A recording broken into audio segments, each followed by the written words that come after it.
Welcome to Stonehands. On this very moment, I am contemplating about the real indigenous people. We all are indigenous people of this planet. But most of us have forgotten it. We have been civilized. We have been abused. We have become consumers instead of being creators. Many people have forgotten that true bliss comes from a state of mindless being, having not so many needs, but by creating our reality from the void, from the emptiness, like many indigenous people have done it. And I'm not celebrating that indigenous cultures are the pinnacle of civilization. No, I remember and I know that there has been many high civilizations in the past. The most famous of them is Atlantis. But I'm living in a realm of Hyperborea, or in other words, Kalevala. Maybe you've heard of the Finnish epos Kalevala, the same name. And I'm contemplating about our connection to the nature. As many of us have forgotten it, we have disconnected ourselves from the plug of creation.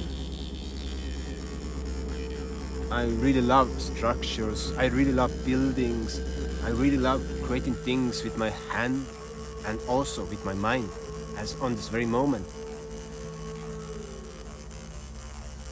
But sometimes we forget, we start consuming, and sometimes we begin to abuse different substances. How many people in this world drink alcohol? It's the number one poison for indigenous people because they get addicted to it and they forget the connection to the divine nature.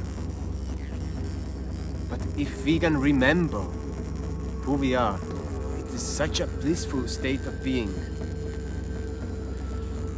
Many people reckon that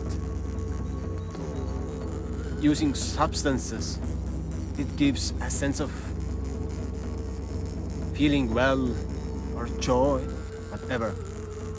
But if you do this simple trick, you plug yourself into the living field of the nature and you stop chasing your thoughts and you start chasing your dreams.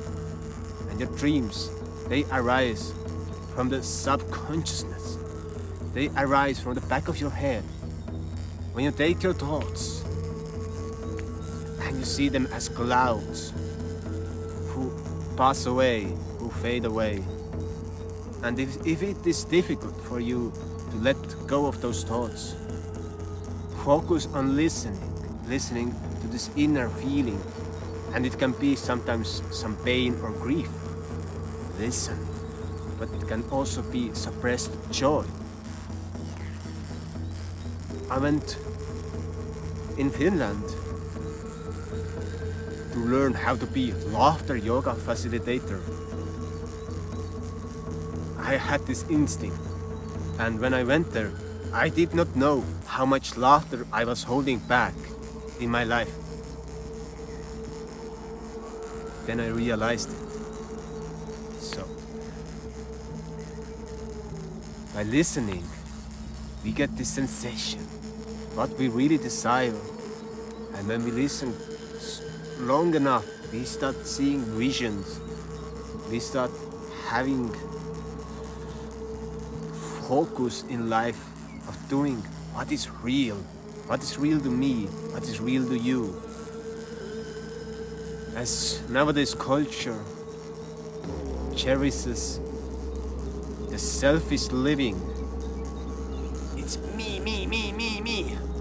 No, let's repurpose the me into us.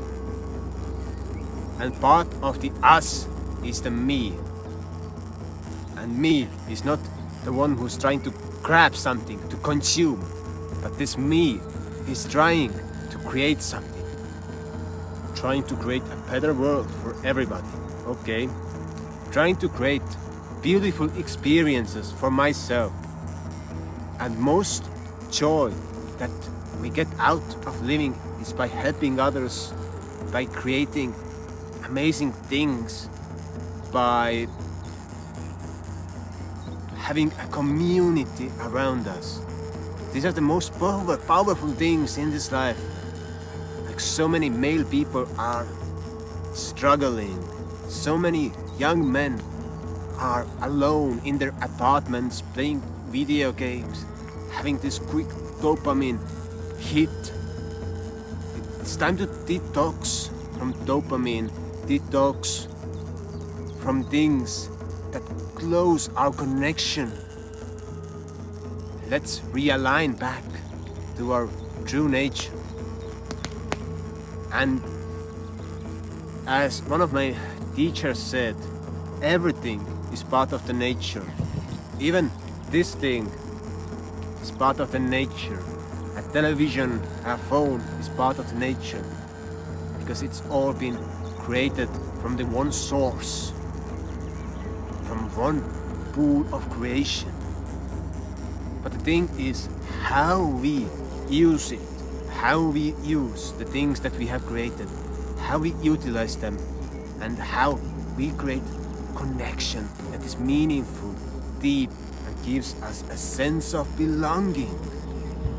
Otherwise, we become feeble and numb, like the singer of Linkin Park. He was singing so many years and becoming so numb, and suddenly he committed a suicide because he was disconnected from his own feelings, from this society, this hyper, I would say, clarification or hyper suppression of emotions. And we look at celebrities who have got fame and money. Oh, they are doing so great. But in the end, no. Quite many of them are struggling. They have their issues, their pain. And did you know, by using this method, of having this slow mind, you can also manifest things that you truly desire. Yes, it can be in the beginning you have in your head, I want to have a car. But suddenly you start having visions from your consciousness, how you are driving a certain car that is giving you full satisfaction. And I'm not saying that Lamborghini will give you full satisfaction. Of course not. A car that is most suitable and most aligned with your purpose gives you most satisfaction, and it's a means of transportation. So you create the sensations from the back of your mind without thinking about anything, but by feeling the sound of your own body. Listening to your body will give you the real purpose. The sound of your body will open up your visions. And please ditch Colgate, all the crappy toothpaste that has got fluoride in it. So just have those visions. For that you have to cleanse your inner eye, your mind's eye. For that you have to do internal work.